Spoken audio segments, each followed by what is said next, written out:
how are you? I hope that you will be fine and happy. Today we will read this chapter 19, Antonyms and the Synonyms. Okay? Now, kids, this chapter will be start now.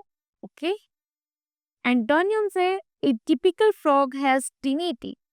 एक जो frog होते हैं उसके बहुत छोटे छोटे दांत होते हैं. ए वाइट माउथ, उनका बड़ा सा मुंह होता है. एंड नैरो बॉडी, और उसकी बॉडी कैसे होती है? Narrow. And the long legs, और लेग्स कितनी होती है? Long.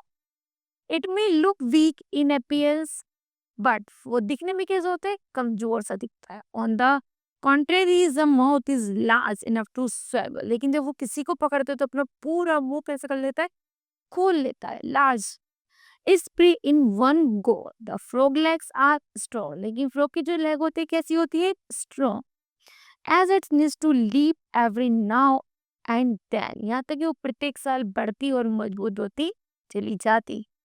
But it's a frog short waded from legs, लेकिन वह फिर भी अपनी टांगों के कारण वह छोटा ही लगता है.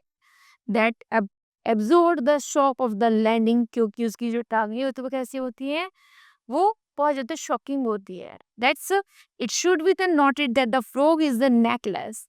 कभी कभी जो फ्रॉग होते हैं वो कैसे होते हैं? वो नेकलेस होते हैं. It goes through the various change in this journey. धीरे धीरे उनके शरीर में जैसे जैसे इनकी समय बढ़ता जाता है वैसे वैसे इनकी बॉडी में भी डिफरेंस होता चला जाता है. It adulthood from an egg to the tadpole to a frog. जब वो बड़े हो जाते हैं, यंग हो जाते हैं, तो वो एग्स देते हैं जिनमें से छोटे छोटे मेंढक के बच्चे निकलते हैं, जिसे हम टैडपॉल कहते हैं. Did you notice the following words and the way they are use in the passage? क्या आपने अनुमान किया कि इस पैसेज में कुछ शब्द कलर्ड है, उनका क्या मीन है? ओके, जैसी टिनी है लार्ज, वाइड का नैरो, लॉन्ग का शॉर्ट, और बीक का स्ट्रॉ. ये जो वर्ड्स आप देख रहे हैं, कलर्ड वर्ड्स, वो क्या है? एक दूसरे से अपोजिट है ना? Let us take a closer look at this sets of the words. आप देख रहे हो कि इस पैसेज से हमने कुछ वर्ड्स के सेट्स को ड्रॉप आउट, बाहर किया है. These are words that are the opposite in meaning to each other. और ये दोनों एक दूसरे से बिल्कुल डिफरेंट है, मीन अपोजिट है. These are called antonyms or the opposite. इन्हीं शब्दों को हम antonyms या फिर opposite word कहते हैं. Using them in the relation to the each other brings out of the difference in the meaning more obviously. For example, rough or smooth. The bark of the old tree was rough and the paint glided over the smooth surface on the wall. जो painter से उसने दीवार की wall की जो surface थी उसको कैसा बना दिया? Smooth. Okay, in the given sentences rough and smooth refer to the texture to a particular things, highlights the contrast between of the opposite meanings. Such words are example of antonyms. जो शब्द एक दूसरे से बिल्कुल different होते हैं, एक दूसरे से अपोजिट होते हैं, उन्हीं को हम antonyms या फिर opposite words कहते हैं. Okay, formation of antonyms. Antonyms are also formed by adding prefix और द सुफिक्स. जब हम एंटोनियम बनाते हैं तो उसमें कुछ ऐसे शब्दों का प्रयोग करते हैं जो कुछ प्रीफिक्स होते हैं, जिसमें से कुछ सुफिक्स होते हैं. प्रीफिक्स कौन से होते हैं? जो शब्द के पहले लगते हैं. और सुफिक्स कौन से होते हैं?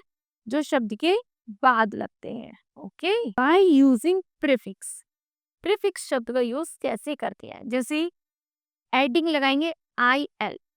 The car was the parked illegally.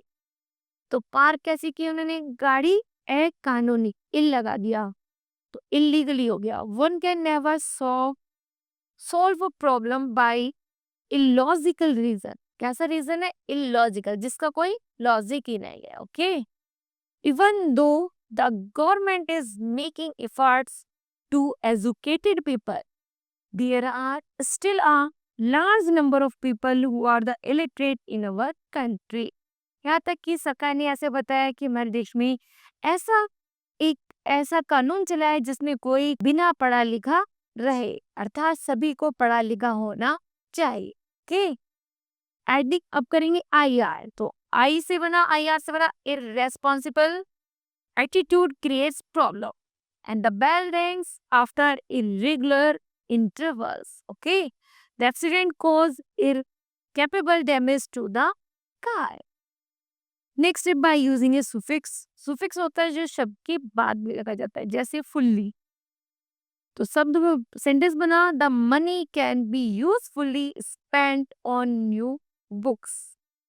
Next है what a useless, waste of resource. कैसे है? यूजलेस. ओके.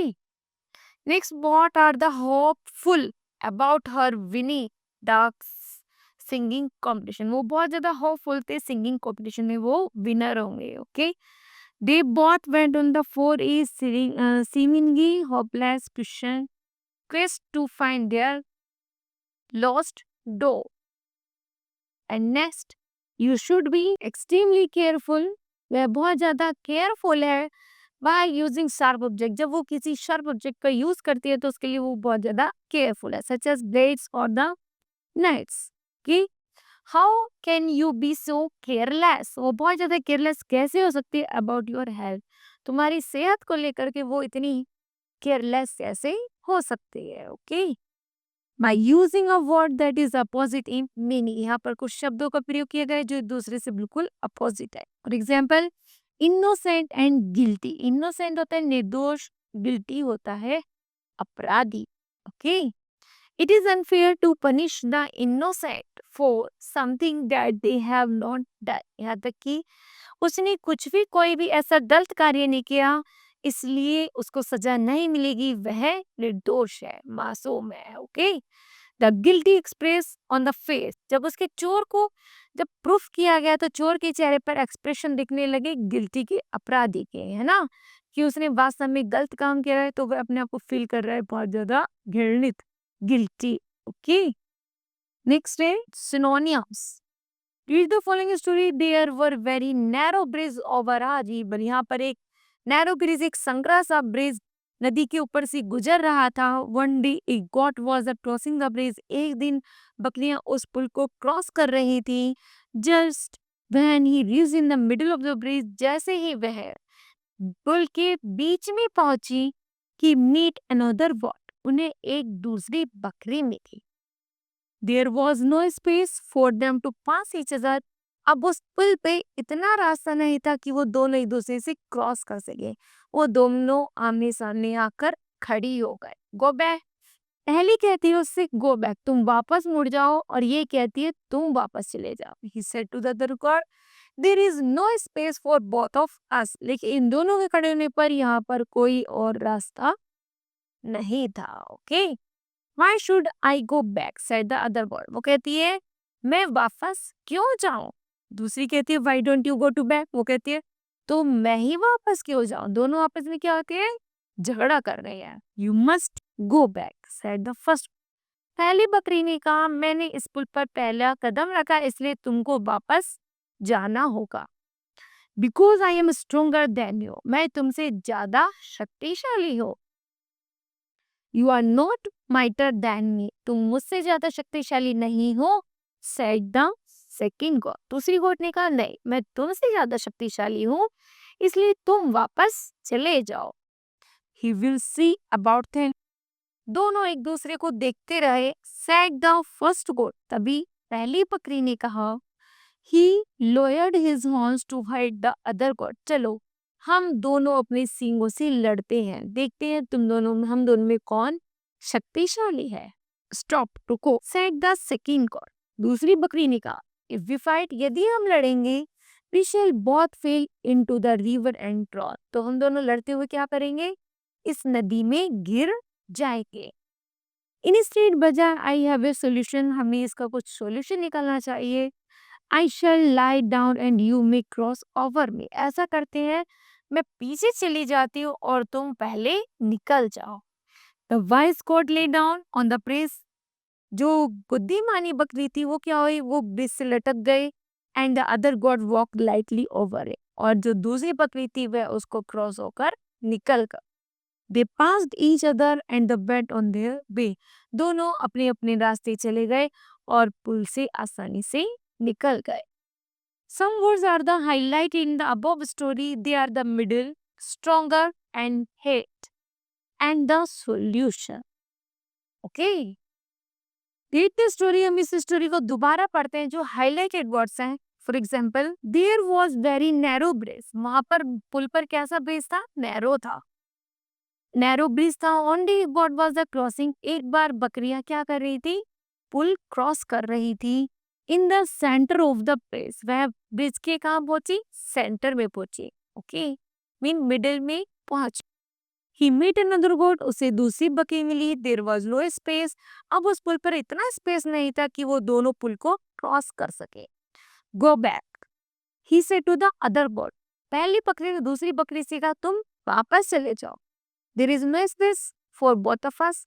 हम दोनों के लिए इस पुल पर इतनी जगह नहीं है. Why should I go back. वो कहती है. अदर बैक, दूसरी बकरी कहती है, मैं वापस क्यों जाऊं? Why don't you go back. तुम क्यों नहीं चली जाती हो? You must go back. तुम्हें वापस आना चाहिए. Said the first goat.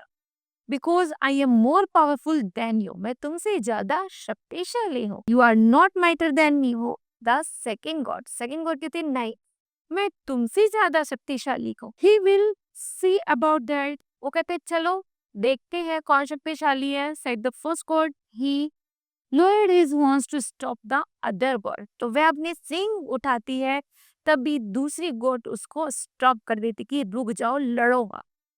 Said the second goat. If we fight, यदि हम लड़ेंगे, we shall both fall into the river and drown. तो हम दोनों लड़ते लड़ते इस नदी में गिर जाएंगे और डूब जाएंगे.